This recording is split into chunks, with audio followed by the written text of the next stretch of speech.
Hi, everybody, and welcome back to Sorcery and Sillage, a podcast about perfume from the perspective of two witches who infuse their craft with the art of perfumery.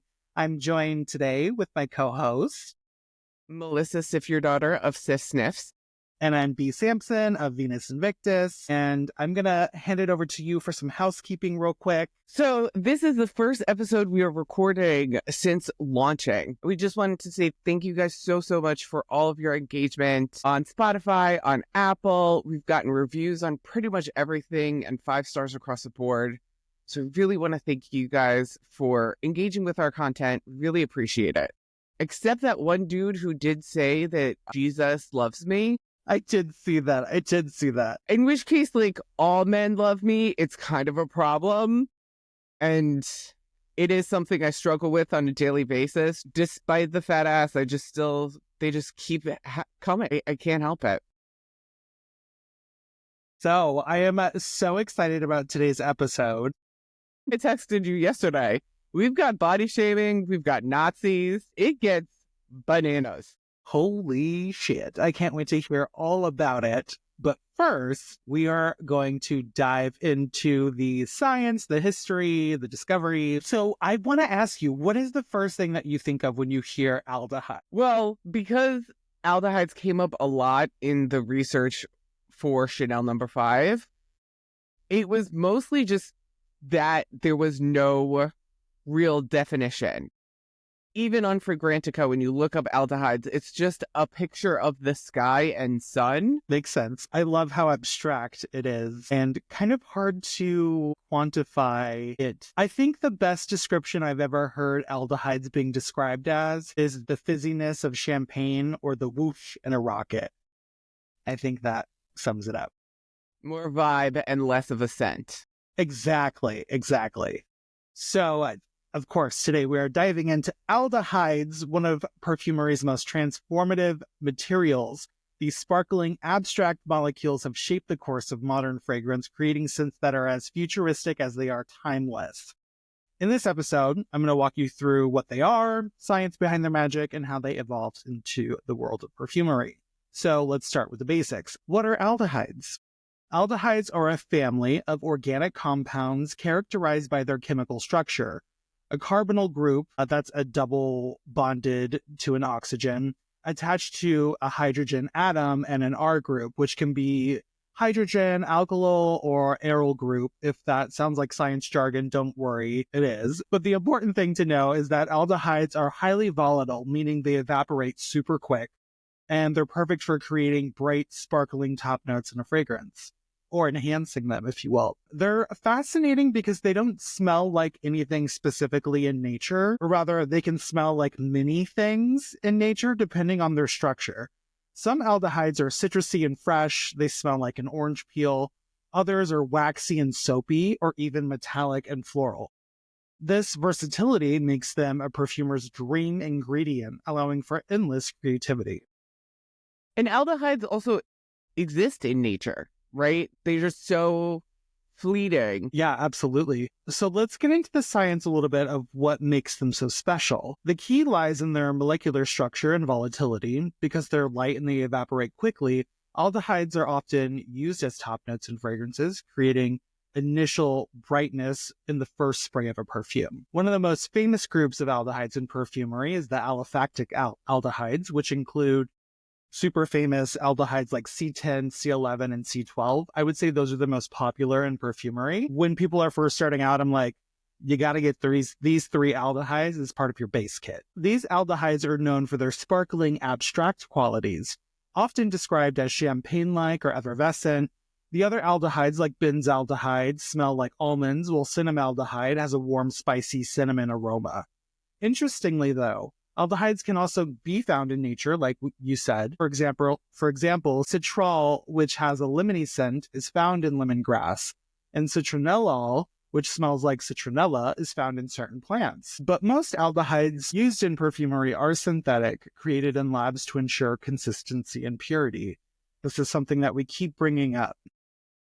With the science behind synthetic aromas and aroma chemicals, we have the capability to have things like at a base level, like to keep shit consistent. Because otherwise it's going to change per perfume, per batch. So it's super important. So I want to talk a little bit about the known aldehydes in perfumery. 7 is like green, herbaceous, kind of like fatty smelling. It gives like leafy accents to a perfume. And then there's C8, which is citrusy and waxy with orange-like qualities. There's C9, popular one. It's a rose-like floral waxy undertone. There's C10, which is intensely citrusy. It's like a fresh orange peel type of note, which one of the like 3 main aldehydes that I tell people that they should start working with when they enter perfumery. But there's C11, which is clean, metallic, and slightly floral. C12, which is waxy, floral, and slightly marine. Phenylacetaldehyde, science jargon. That one is a honey-like green used in floral accords. Cinnamaldehyde, like we mentioned earlier, warm, spicy, cinnamon-like.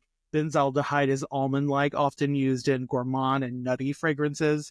And then citral, which is lemony and fresh, found in citrus accords. So these aldehydes are used in various combinations to create everything from sparkling florals to rich, complex ambers.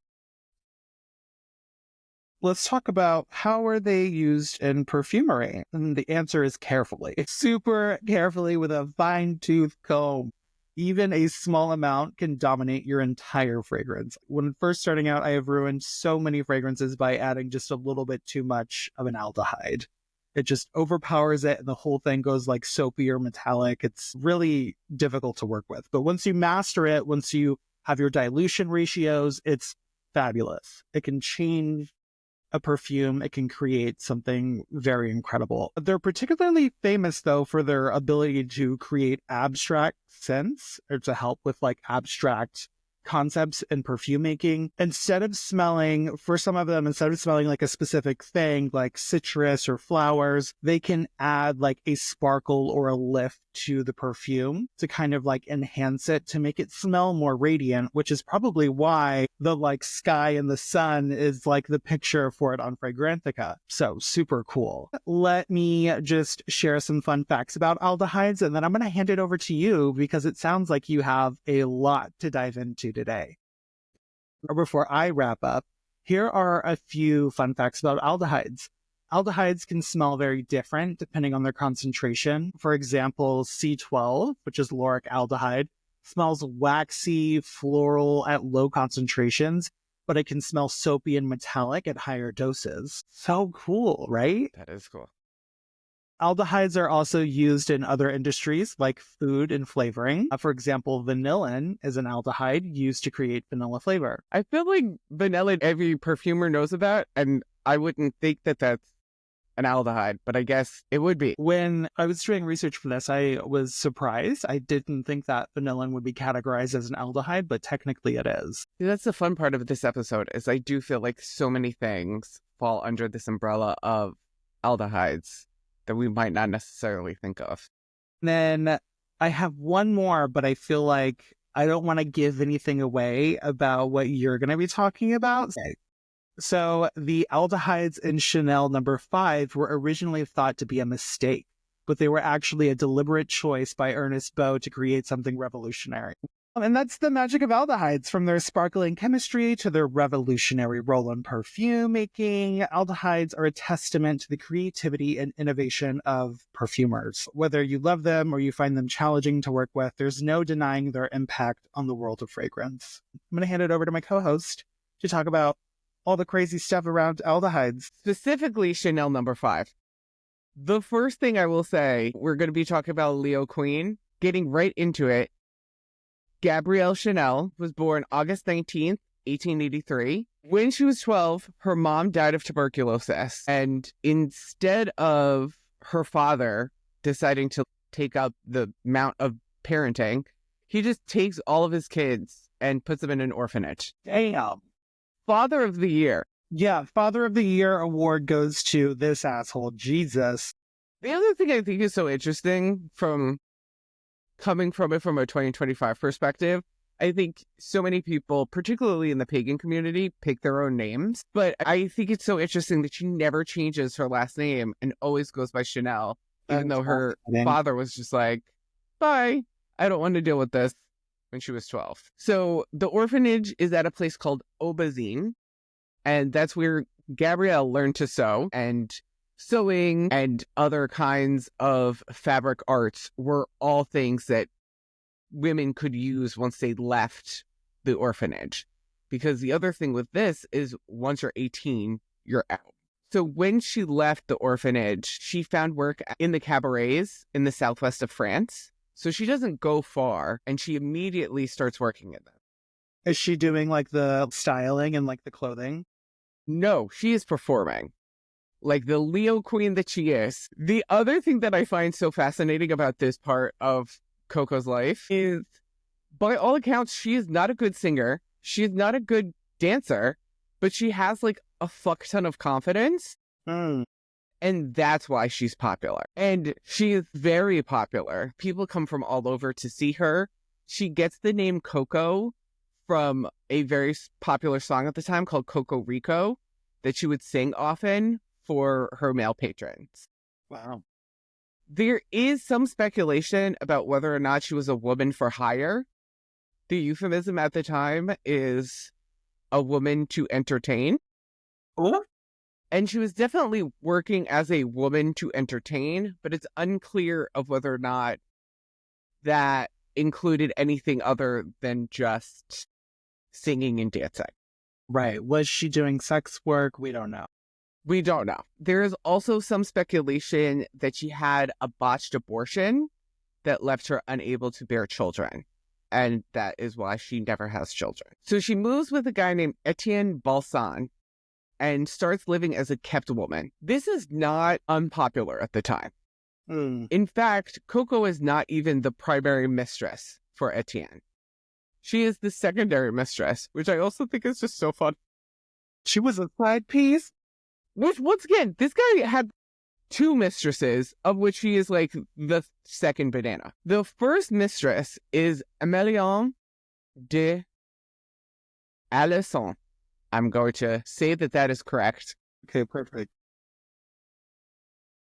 And she is a very well-known, what's known as grande horizontale, or horizontal woman. Horizontal woman. That's kind of iconic, though.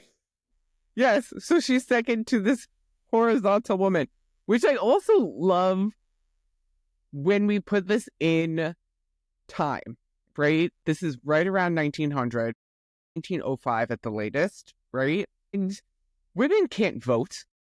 Women Right. can't own their own money, right? If you're looking for something, being a kept woman is a pretty good deal, especially for someone like Coco, who was orphaned at 12 and grew up in a convent. This is not horrible. The reason that Coco is a second mistress is because of her body type. She is known as a fruit vert, What is or it? a green fruit. So it referred to, at the time, a lot of porn, women who didn't look like men but looked like children. Oh my God. So fruit vert is like a not fully developed fruit, and that is where Coco was occupying. I'm horrified. I mean, you should be. God. There are some things that I don't need to know that exist out there in the world. And this is one of them. Sorry, I apologize. But she does use this for her advantage, right? Right. And when we're talking about like the body shaming that happened with Coco Chanel, a lot of this is this move from a curvaceous, developed woman to this kind of like waifish, very flat, not really developed woman that was very popular in the flapper time, which is when Coco really pops off, right? When we talk about Coco, she is kind of riding a wave of what is trendy at the time. It's not great where it comes from, but it is something that kind of follows Coco throughout her life. There is also some evidence that green fruits might have been code for lesbianism. Why, I don't know. But 'cause on one hand, it's like we're not developed and we look younger than we are. And then also lesbians. And it is well known that Coco, for her entire life, took lovers of both genders. I don't want to ascribe a sexual orientation to her, but I didn't know she was dabbling in the honey pot. She is French. Well, I think that's just the way to phrase it, is like between being a kept woman oui. to having lovers of all genders. She is French. In this world, Coco becomes very acutely aware of the hierarchies of sex. She is what's known as a demi-mondaine, which is like a half of the world and half not of the world, right? Because she is a mistress, but she's also a mistress to a very wealthy man. The kept women, who were also mistresses, wore the stronger scents of jasmine, musk, patchouli, and tuberose, whereas women of a different social class were rose and violet. It was only those singular flowers in the scent that women were wearing at the time. So it was a lot of like soliflores, no perfumes. Okay. Wow. She did not want to be idle, which I love and respect. So she used Etienne's money and started a millinery shop. The millinery shop immediately gets really popular because she has all of this wealthy clientele. She knows them through Etienne and just kind of continues to bring in those clients. She wants to make a second shop, and Etienne is like, no, you're a mistress. You're not a business owner. Like, you're a woman. Nobody does that. And refuses to fund her. So she falls in love with a different person who is English. His name is Arthur Boy Capel. He is a big factor into the story of Chanel No. 5 because Chanel No. 5 is based off of her time with him. Boy and Etienne just decide to exchange mistresses. So Etienne gets one of Boy's and Chanel goes to Boy Capel. They were swapping honeys? Oh my goodness. Everything at the time is just like, oh yeah, this is the thing. We just exchange mistresses. This is completely normal. Like, did they had a meeting about it? They were like, let's shake hands. Here we go. She's going to go live with you now. Absolutely. You're responsible for her and all of her expenses. It's kind of, that's wild to think about.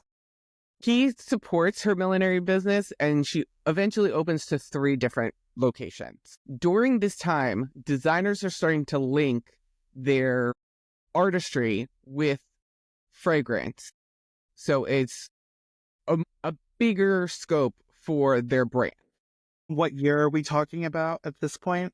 This is in the mid-1910s. Most notably, Paul Poiret is a French designer, and he comes out with this whole Arabic-inspired fragrance that he decks out his entire house for. Also, Francois Coty is making a name for France as the epicenter of fragrance.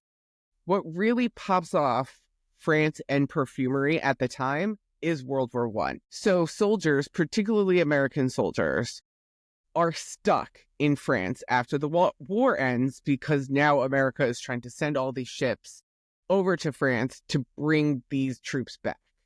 They don't have planes. So the war is over, and these soldiers have nothing to do but to chill around France. They all want to bring home a souvenir, and fragrance is great for the women at home. It's really easy and portable. So all of these perfumers, especially Francois Coty, are banking money. Wow. And all of these Americans just chilling. You don't always think, like, you think like the war's over and then everybody goes home and everybody's happy. It was a different time. They didn't have a way to get back home without a ship.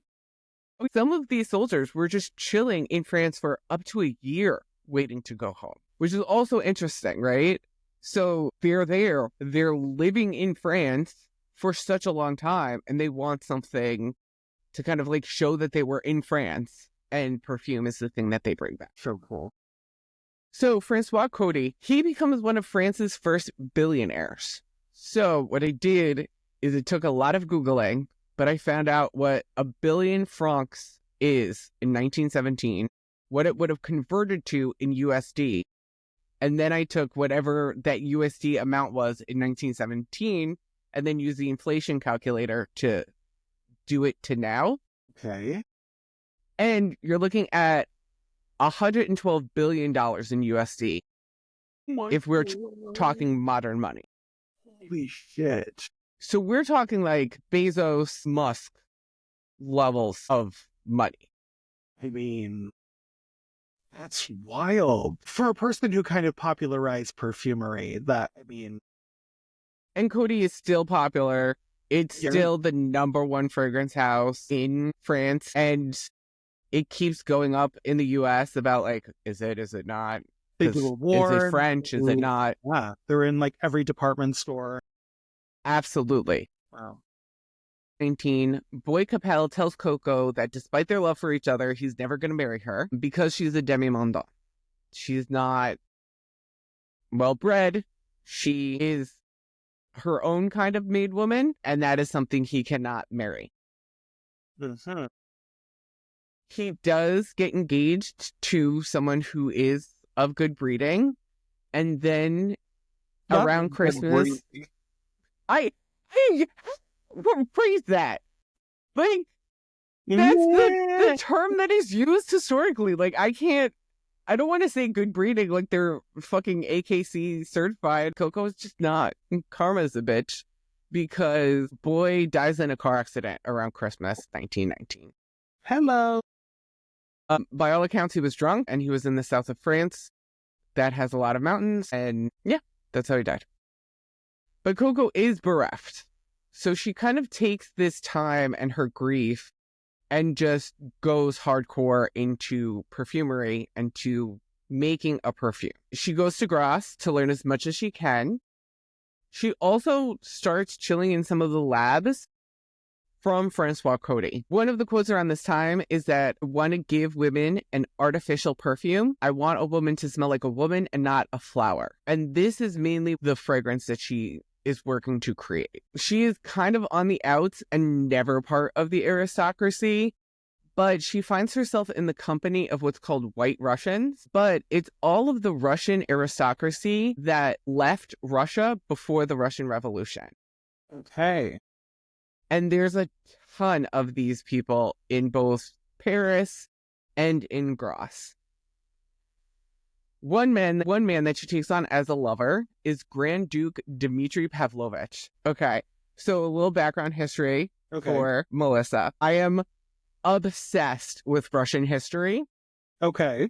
It started from Anastasia, the Fox cartoon movie from the 90s. Yeah. And then I just kind of like got into like what really happened and how fucking bananas Rasputin is. So Dmitry Pavlovich is the guy who starts the murder of Grigory Rasputin. He's the guy who poisons Rasputin and shoots him and stabs him and ties him up and throws him in a river. Holy shit. I'm going to back up a little bit. I got so excited that he kills Rasputin and is like the Rasputin murderer that like I kind of jumped the gun a little bit.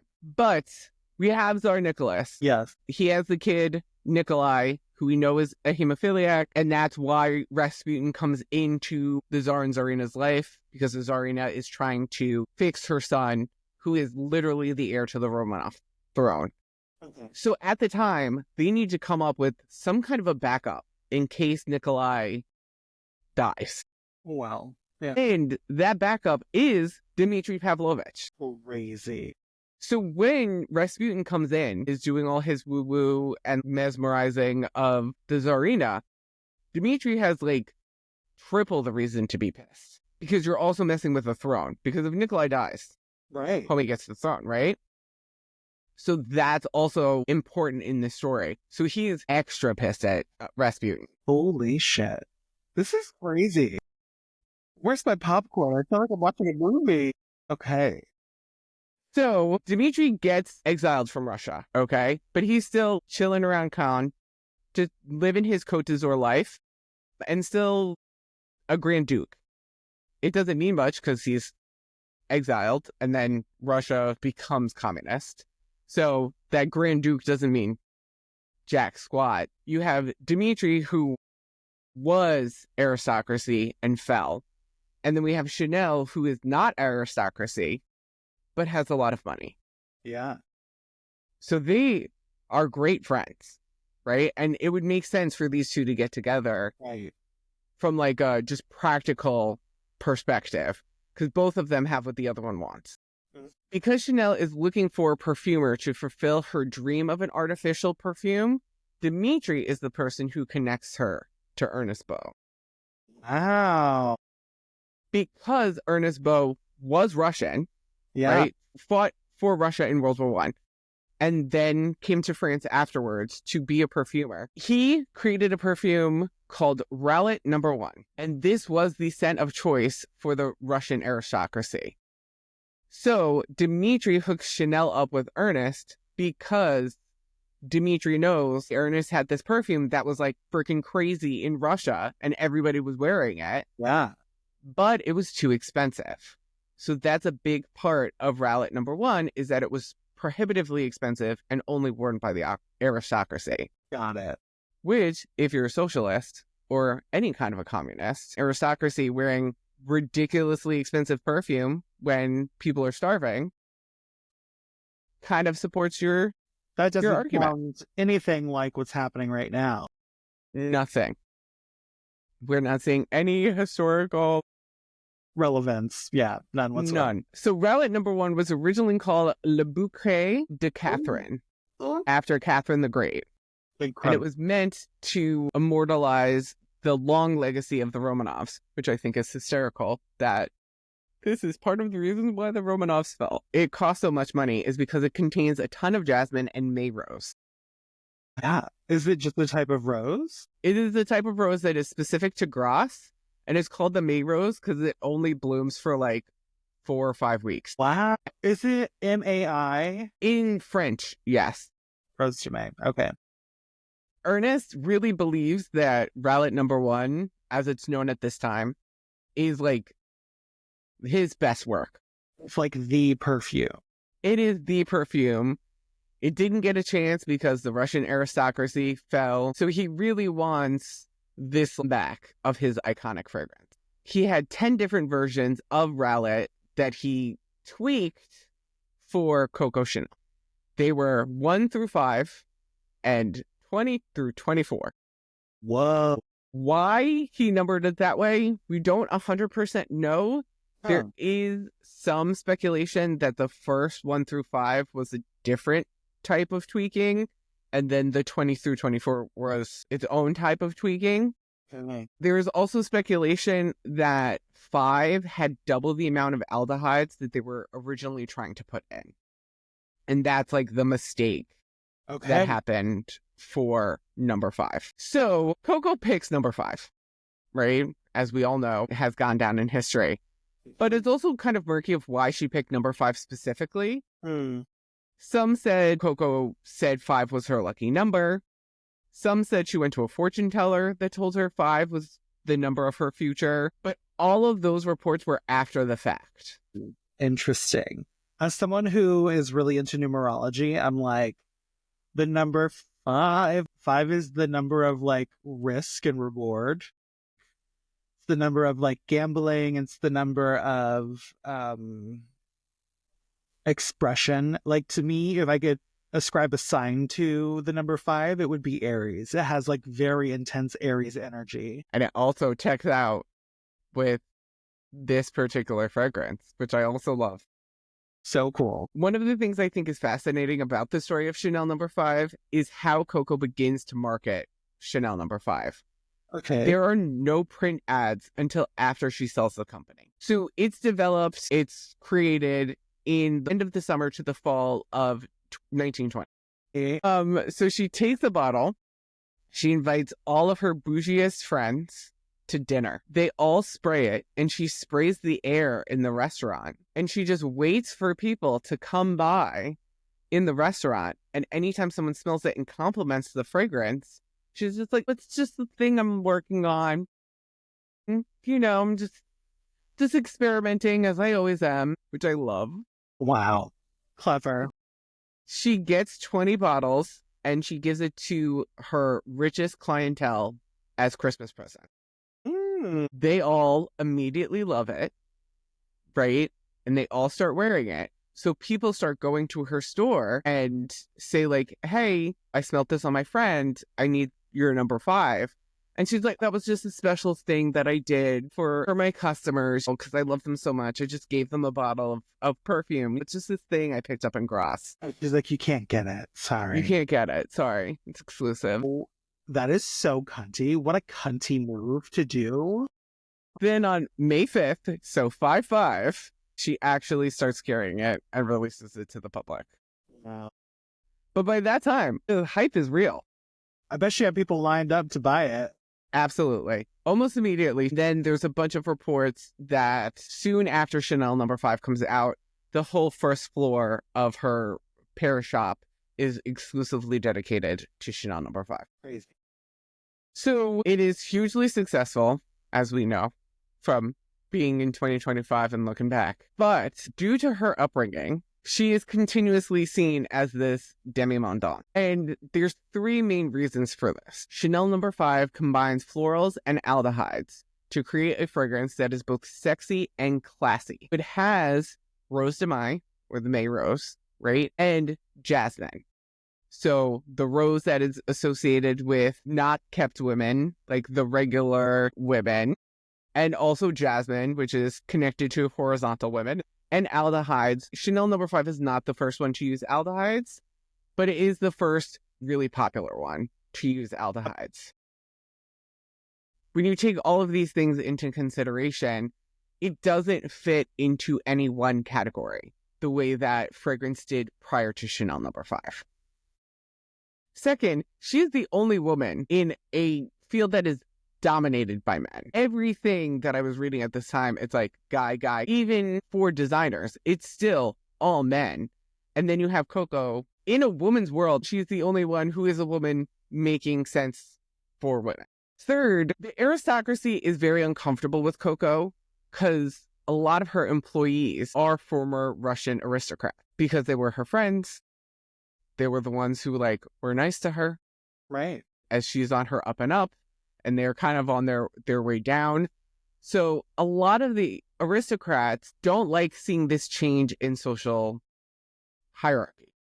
Well, of course they don't. Why would you, right? So she's over here making money, and the boss of former people in line for the throne of Russia. And that makes a lot of people uncomfortable. Okay.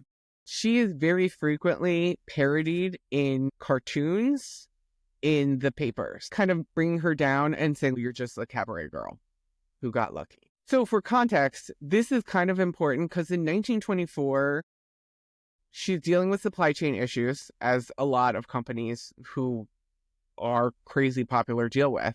Right. So she sells the recipe for No. 5 to Paul and Pierre Wertheimer of Bourgeois. She regrets this decision. She gets to be president, but not really have a say in the company. She's just kind of an honorary president of the company. Okay. And she gets 10% of the profits. But all of the risk, all of the distribution, all of the manufacturing, all of that is up to the Wertheimers. She just basically collects her 10% and gets to be the face of the fragrance. Wow. This splits her fragrances from her fashion house, because one of the things that's really important at this time is because Francois Coty is so ridiculously rich, he's buying up any fragrance house that is a competitor. Wow. Rowlett, which is where Ernest Beau works for, eventually gets bought by Coty. Holy shit.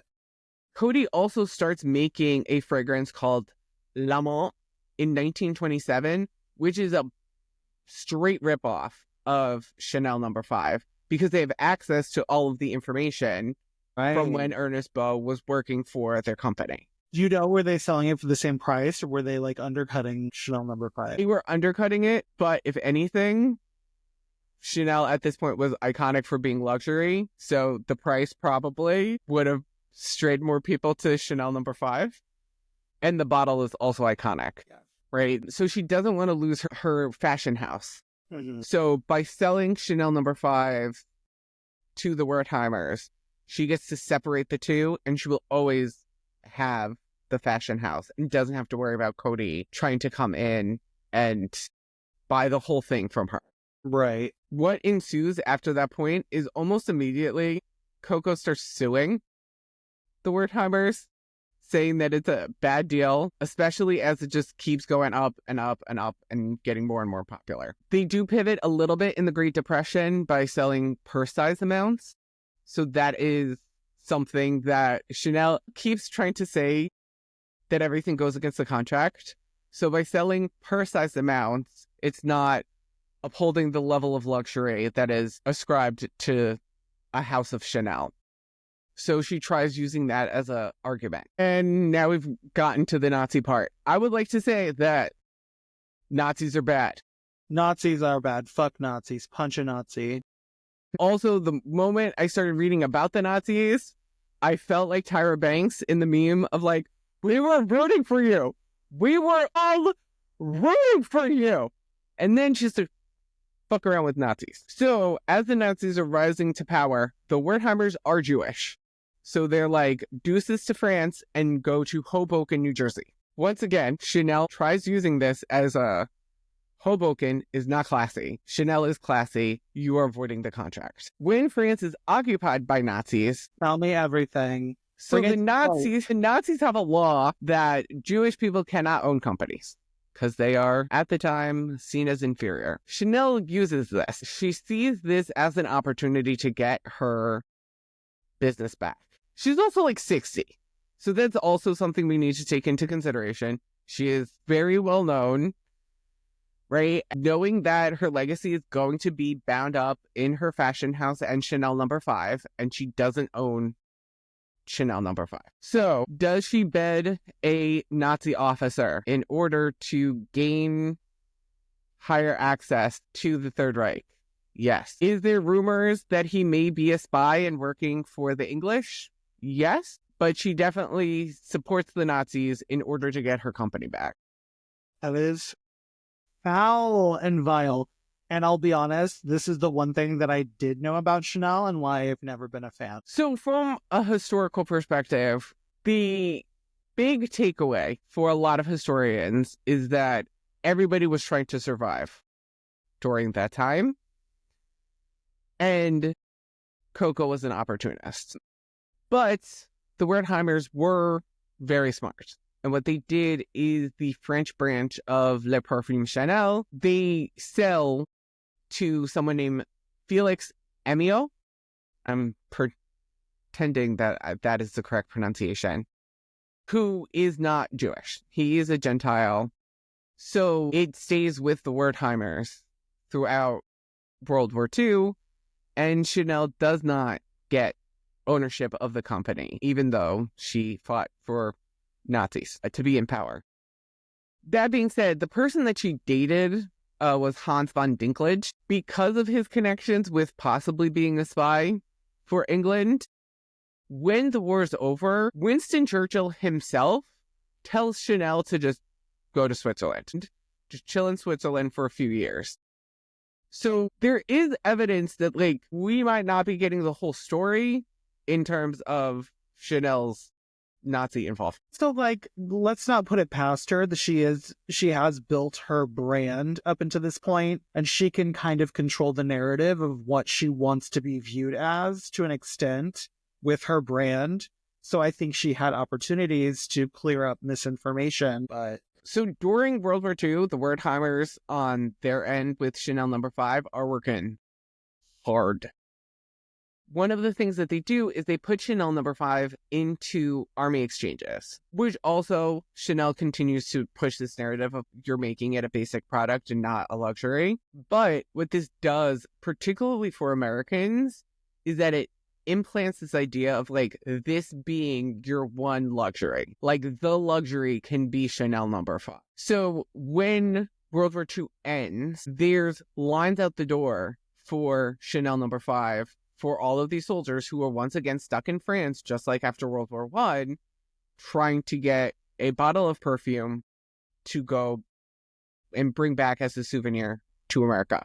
But meanwhile, it's being made in Hoboken, which I also think is, like, bananas, right? So it's being made in Hoboken, but people want to buy it in France to bring back as a souvenir to America. In 1949, Harry Truman goes all over Europe, and he writes a letter to his wife, Beth, that while he was able to get her several souvenirs, he's unable to get a bottle of Chanel No. 5 that's made in Hoboken.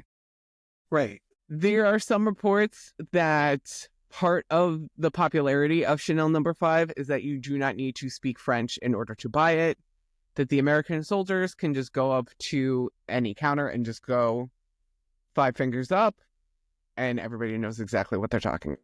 So the last try for Coco trying to upheave the Wertheimers is by Coco coming out with her red labels. But she has her red labels of Chanel No. 5.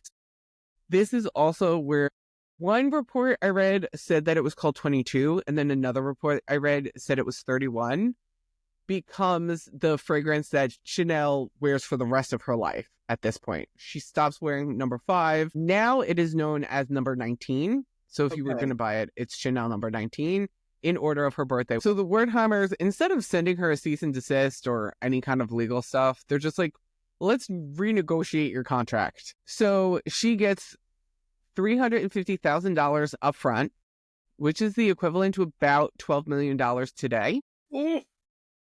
And she gets 2% of the sales of the perfume. It was 10% of the profits, and now this is just 2% off the top. Goes to Chanel.